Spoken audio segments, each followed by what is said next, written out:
Hello అండి, అందరికీ నమస్కారం. Welcome back to our channel. ఈరోజు వచ్చేసేసి అయితే మన ఇల్లు ఎలా క్లీన్ చేసుకోవాలో సింపుల్గా, ఈజీగా, అంటే ఎక్కువ శ్రమ లేకుండా అనమాట. అంటే మనం ఎక్కువ శ్రమ పడిపోయి అలసిపోయిన అవసరం లేదండి. ఈరోజైతే అలా నేనైతే క్లీన్ చేసేసుకుంటున్నాను. మీరు కూడా నాతో పాటు చూసేయండి. మీకు కూడా ఎంతో కొంత హెల్ప్ అవుతుంది. స్కిప్ చేయకుండా వీడియోని అయితే చివరి వరకు చూసేయండి. ఇదైతే మా బెడ్రూమ్ అండి. ఈరోజు బెడ్రూమ్ అంతా క్లీన్ చేయాలనుకుంటున్నాను. ఇలా అయితే ఉంటుంది మా బెడ్రూము. ఇక్కడ ఎప్పటి నుంచో కర్టన్స్ తీసుకొద్దాం అనుకుంటున్నాం కానీ కుదరట్లేదు. ఈసారి బయటికి వెళ్ళినప్పుడు అయితే తీసుకోవాలి.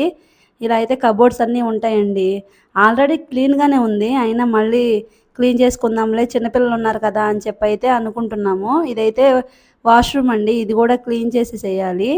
ఈరోజు అయితే చాలా పని పెట్టుకున్నానండి. మా పాపనైతే ప్రస్తుతానికి పడుకోబెట్టాను. చూస్తున్నారు కదా, వాష్రూమ్ అయితే నేను ఇంట్లో లేకపోయేసరికి ఇలా జిడ్డు పట్టిపోయి ఉంది. ఇదిగోండి, ఇదే మా కొత్త వాషింగ్ మిషను. ఇదైతే ఇంకా బిగించలేదు. అదే బిగించడం అంటారా ఏమంటారు, ఇన్స్టాలేషన్ చేసేవాళ్ళు అయితే రాలేదు. మా వారైతే ఈరోజు బట్టలు ఉతకవాక వాళ్ళే వస్తారు అని చెప్పి అయితే అన్నారు. ఇదిగోండి, మా పాప లేచేసింది. ఏదన్నా చెప్దామనుకునే టైంకి ఉయ్యాలో లేచి అయితే ఇట్లా కూర్చుంటుంది. ఏం చెప్పాలో అర్థం కావట్లా. నేరా పాప, హాయ్ బా, ఏంటి ఉయ్యాల్లో చిన్ని పాప, బాగా పడతావు. అటు అటు అటు చూడు, హాయ్ చెప్పు. హాయ్ నైరా పాప.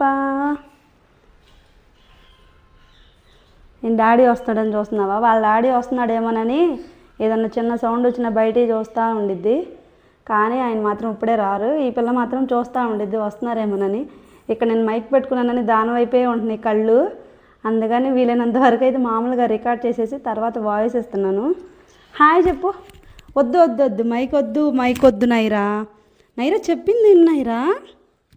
చిన్నోడా రాలేదు బిగించేవాళ్ళు, ఇంకా అందుకని అలాగే పెట్టుకుని కూర్చున్నాము. మా వారేమో ఎందుకు అని చెప్పి బట్టలు తొట్టం ఎందుకు నీకు శ్రమ అని చెప్పి అనేసరికి నేను ఇంకా మురిసిపోయి ఇంకా అట్లాగే ఉన్నాను. ఇంకా సరేనని చెప్పి మా బట్టలు చూడండి, ఇక్కడ చూపిస్తాను ఒకసారి. ఇదిగోండి, బట్టలు ఉతకకుండా అయితే ఇవాళ అలాగే ఉంచాను. వాళ్ళు వస్తారేమోనని చెప్పి, కానీ వాళ్ళు ఏం రాలేదు. ఈ బట్టలు చచ్చినట్టు రేపు మార్నింగ్ ఉతకాలి. ఇంకా మా పాపనైతే వాకర్లో వేసేసి నేనైతే క్లీనింగ్ స్టార్ట్ చేసేసాను. ఫస్ట్ ఏసీ అయితే తుడిచేసుకుంటున్నానండి. లోపల షీట్స్ అన్నీ తీసేసి చక్కగా వాటిని వాష్ చేసేసుకుని ఆరపెట్టేసేసి బిగించేసేసాను. తర్వాత పైన అంతా క్లీన్ చేసుకుంటున్నాను. నాకు అందదండి, కొంచెం మా బెడ్ హైట్గా ఉండిద్ది, అయినా కానీ నాకైతే అందదు. ఈ టైంలోనే అనిపించిద్ది ఇంకా కొంచెం హైట్గా ఉంటే బాగుంటుంది కదా అని చెప్పి. ఇంకా అలాగే ఇంకా కింద అయితే దిండ్లు అవి ఇవి పెట్టుకుని ఎక్కుతాను పైకి. అలాగే తుడుస్తూ ఉంటాను. వారానికి ఒకసారైనా మనం క్లీన్ చేసుకోవాలండి, లేదంటే ఏసీలు రిపేర్ వచ్చేసేస్తాయి. ఏదైనా మనం మెయింటైన్ చేసేదాన్ని బట్టే ఉంటాయి. ఈ ఏసీ రిపేర్ తొందరగా రాకుండా ఉండాలంటే కొంచెం మనం కూడా మెయింటైన్ చేసుకోవాలి. అది కాక చిన్నపిల్లలు ఉన్న ఇంట్లో అయితే ఇంకా చాలా జాగ్రత్తగా ఉండాలి. డస్ట్ ఎక్కువగా ఉందనుకోండి, శ్వాసకు సంబంధించిన సమస్యలు వస్తాయని చెప్తూ ఉంటారు మా వారైతే. అందుకని ఎప్పటికప్పుడు క్లీన్ చేసుకుంటే పిల్లలు ఆరోగ్యంగా ఉంటారు, మనం కూడా ఆరోగ్యంగా ఉంటాము. మనకు కనిపించకుండా చాలా డస్ట్ అయితే దీనికి పట్టేసి ఉంటుందండి. మనం వారానికి ఒకసారి క్లీన్ చేసినా కానీ ఎంతో కొంత డస్ట్ అయితే ఉంటుంది. అందుకని నేను మెల్లిగా మొత్తం అయితే క్లీన్ చేసుకుంటున్నాను. అలాగే ఇంకా ఫ్యాన్ దగ్గరకు వచ్చానండి. ఫ్యాన్ అయితే అసలు నాకు అందదు. ఈ ఫ్యాన్ క్లీన్ చేయాలంటేనే తల ప్రాణం తోక్కొస్తుంది నాకైతే. ఇంకా మా వారు ఉన్నప్పుడే ఇలాంటి పనులు పెట్టుకోవాలి అనిపించిద్ది, అయినా కానీ మళ్ళీ ఇంకా లేనప్పుడే మొదలు పెడతా ఉంటాను. ఉన్నారనుకోండి వాళ్ళతోనే సరిపోతుంది మనకి టైం అంతా. ఇంకా ఈ ఫ్యాన్లు ఇవన్నీ ఆ రోజు క్లీన్ పెట్టుకున్నాం అనుకోండి, ఇంకా వాళ్ళు ఉండేదే హాలిడే ఒకరోజు, ఆ రోజే మళ్ళీ ఈ పనులన్నీ పెట్టుకుంటే ఇంకా వాళ్ళకి చిరాగ్గా అనిపిస్తుందిలే అని చెప్పి ఇంకా మా వారు లేనప్పుడు నేను ఇలాంటి క్లీనింగ్ పనులు అయితే పెట్టుకుంటాను. ఇంకా ఫ్యాన్ అయిపోయాక బాత్రూమ్ క్లీన్ చేద్దామని చెప్పి ఇట్లా లిక్విడ్ అయితే తయారు చేస్తున్నాను. ఇంకా కొంచెం వాటర్లో సర్ఫ్ వేసుకున్నానండి. తర్వాత డెటాలు. మీరు ఇలా కనుక వాష్ చేసుకున్నారంటే నీట్గా పోతుంది, ఎంత మరకలు పట్టిన బాత్రూమ్ అయినా సరే. చూస్తున్నారు కదా, నేను లేకపోయేసరికి మా బాత్రూమ్ పరిస్థితి అయితే ఇలా ఉంది. ఆ వాటర్ అంతా నేను ఫస్ట్ ఇలా కొట్టేసేసాను బాత్రూంలో. సర్ఫ్కిను డెటాల్కి చాలా మంచిగా అయితే యూజ్ అయిద్దండి. ఫస్ట్ అయితే షీట్ అదంతా క్లీన్ చేసుకున్నాను. తర్వాత బాత్రూమ్ని మొత్తం నీట్గా కడిగేసేస్తున్నాను. చూస్తున్నారు కదా, ఆ సర్ఫ్ నీళ్ళు అలాగే డెటాలు వేయటం వల్ల క్రిములు ఏమైనా ఉన్నా కానీ పోతాయి అనమాట. మాకైతే 2 బాత్రూమ్స్ ఉంటాయండి. ఒకటైతే పెద్దగా వాడము, ఎప్పుడు క్లీన్గానే ఉంటుంది అది. ఇదైతే ఎక్కువగా రెగ్యులర్గా వాడుతూ ఉంటాం, ఎందుకంటే బెడ్రూమ్లో ఉంటుంది కదా, అందుకని చెప్పి ఎక్కువగా ఇదే మురుగు పట్టిపోయి ఉంటుంది. ఎప్పటికప్పుడు నేనైతే స్నానానికి వెళ్ళే ముందే క్లీన్ చేసేస్తాను. ఒక్కొక్కసారి అయితే నేను ఉంటే మాత్రం, నేను ఇంట్లో లేకపోయేసరికి మా వారైతే ఇంకా అట్లాగే వదిలేశారు. ఇదంతా క్లీన్ చేసేసరికి నడుము అయితే పడిపోయింది. కొంచెం రెస్ట్ తీసుకుంటా అలా అయితే ఉన్నాను. ఇప్పుడైతే బెడ్రూమ్లో ఉన్న ఈ అద్దం అయితే క్లీన్ చేస్తున్నానండి. మిర్రర్ క్లీనింగ్కి మనం ఏవి పడితే అవి వాడవసరం లేదండి. మన దగ్గర ఉన్న రఫ్ పేపర్ చాలు. ఇంట్లో న్యూస్ పేపర్లు అవి ఖాళీగా ఉంటాయి కదా, వాటిని తడిపేసి అట్లా రౌండ్గా చేసుకుని ఫస్ట్ తుడిచేసేస్తాను. తర్వాత ఇంకో న్యూస్ పేపర్ తీసుకుని దాన్ని తడిచిన మీద, అది తడి తడిగా ఉంటుంది కదా, అదేం తడేం లేకుండా రుద్దేసుకున్నాం అనుకోండి, చాలా క్లీన్గా ఉంటుంది. మనం ₹1 ఖర్చు పెట్టకుండా మన ఇంట్లో అద్దం తలతలా మెరిసేలాగా చేయొచ్చు. అదే న్యూస్ పేపర్ని ఈ కబోర్డు కూడా తుడిచేసేస్తాను. ఇంకా ఏం వాడనండి నేను. ఇంకా ఏమన్నా డిటర్జెంట్స్లు అవి ఇవి తీసుకొచ్చి వాడుతూ ఉంటారు కదా, ఏమీ వాడను. ఈ న్యూస్ పేపర్లే ఉంటాయి కదా ఇంట్లో. మా ఇంట్లో అయితే న్యూస్ పేపర్లు తెచ్చుకుంటామండి. ఇంతకుముందు తెచ్చుకున్నవి అయితే ఉన్నాయి. లేదంటే మనం ఏమన్నా కిరాణా సరుకులు తెచ్చుకుంటాం కదా, వాటికి వస్తాయి న్యూస్ పేపర్లు. అవన్నీ అయితే పడేయను, అట్లాగే పెట్టేసేస్తాను. ఇలా మిర్రర్లు తుడుచుకోవడానికి, కబోర్డ్స్ తుడుచుకోవడానికి చాలా యూజ్ అవుతాయి. మీరు కూడా ట్రై చేయండి, చాలా బాగుంటుంది. తల మెరిసిపోతుంది, ఎక్కడ దుమ్ము కూడా ఉండదు, ఆ తడికి మొత్తం వచ్చేస్తుంది. ఎప్పుడో పండగలకు ఒక్కసారో లేదంటే ఫంక్షన్లు ఉన్నప్పుడో ఇలా క్లీన్ చేసుకోకుండా వారానికి ఒకసారి చేసుకున్నామంటే పాతిలైనా కానీ కొత్తగా అనిపిస్తుంది. ఇలా అయితే తల మెరిసిపోతుంది. మీరు కూడా ఇలా ట్రై చేసి చూడండి, చాలా బాగుంటుంది. చాలా ఫీజిబుల్గా ఉంటుంది మన మైండ్ కూడా, ఎందుకంటే ఎక్కువగా మనమే కదా ఇంట్లో ఉండేది. అలాంటప్పుడు ఇంకా చాలా బాగుంటుంది. ఇంకా ఇదంతా క్లీన్ చేశాక బెడ్ కూడా మొత్తం దులిపేసేసుకుంటే చాలా దుమ్ము అయితే వచ్చిందండి. వీటికి పట్టిన ఈ బూజు ఇదంతా చాలా దుమ్ము డస్ట్ అయితే వచ్చేసింది.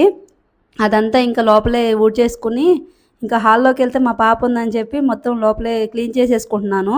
ఈరోజైతే బెడ్రూమ్ వరకు అయితే చేసుకుంటాను. రేపైతే ఇంకా బయట కిచెను, హాలు, ఇంకా వేరే బెడ్రూమ్ ఉంది, అదైతే చేసుకుంటాను. అది కూడా మీరు కామెంట్ చేస్తే కావాలంటే ఇంకా పార్ట్ 2 అయితే పెడతాను క్లీనింగ్. మొత్తం అయితే మాప్ పెట్టేసేసుకుంటున్నాను. ఇంకా బయటికి వెళ్ళి ఆ డస్ట్ అంతా తీసుకెళ్ళామనుకోండి, ఇంకా మళ్ళీ డస్ట్లో పాప ఉండిద్ది, ఎందుకులే అని చెప్పి కొంచెంగా ఎక్కువ శ్రమ పడకుండా కొంచెం క్లీనింగ్ పని అయితే చేసుకుంటాను. మార్నింగ్ టిఫిన్కి అయితే ఇడ్లీ వేయబోతున్నానండి. అందుకని ఇక్కడ మినపప్పు అయితే నానబెట్టేశాను, మధ్యాహ్నమే నానబెట్టేశాను. ఇంకా ఇప్పుడైతే ఈవినింగ్ 6 అవుతుంది, నేను 8కి అట్లా మిక్సీకి వేస్తాను. ఇప్పుడైతే ఇడ్లీ రవ్వను కూడా నానబెట్టేసేస్తున్నాను.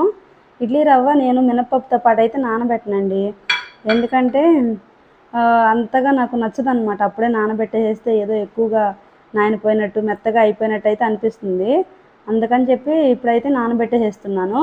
ఒక 2 అవర్స్ ముందు ఎప్పుడైతే మిక్సీకి వేస్తానో అప్పుడు 2 అవర్స్ ముందు అయితే నానబెట్టేస్తాను. ఒక కప్పు అయితే తీసుకురండి, దీంతో ఇదైతే నాకు దగ్గరగా చేతి దగ్గరలో ఉంది అప్పుడు, అందుకని చెప్పి అయితే ఇదైతే పెట్టేసేసాను.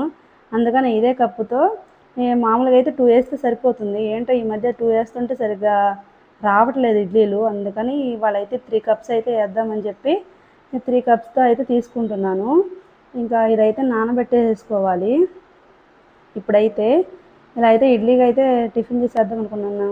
ఈ 2 కప్స్ ఎందుకులేండి, 2.5 వేస్తే బాగుంటుందేమో. మీరు ఎన్ని కప్స్ వేస్తారు? నేనైతే 2 కప్స్ వేసేదాన్ని. ఏంటో అంతగా ఇడ్లీలు స్మూత్గా వచ్చినట్టు అనిపించట్లేదు, అందుకని అయితే ఇంకా ఈసారి 2.5 కప్స్ అయితే వేస్తున్నాను. ఇంకా అయ్యో, నా మతిమరుపు ఎలా అయిపోయానంటే ఈ మధ్య అసలు ఏంటో కానీ బాగా మతిమరుపు అయితే ఎక్కువైపోయిందండి నాకు. ఇంకా ఏం చేస్తున్నాను నాకే తెలియట్లేదు. ఇదైతే ఇప్పుడు నానబెట్టేసేసుకుందాము. అయితే ఇప్పుడే వాష్ చేసుకోవాల్సిన అవసరం లేదండి, ఎందుకంటే తర్వాతైనా వేసుకోవచ్చు.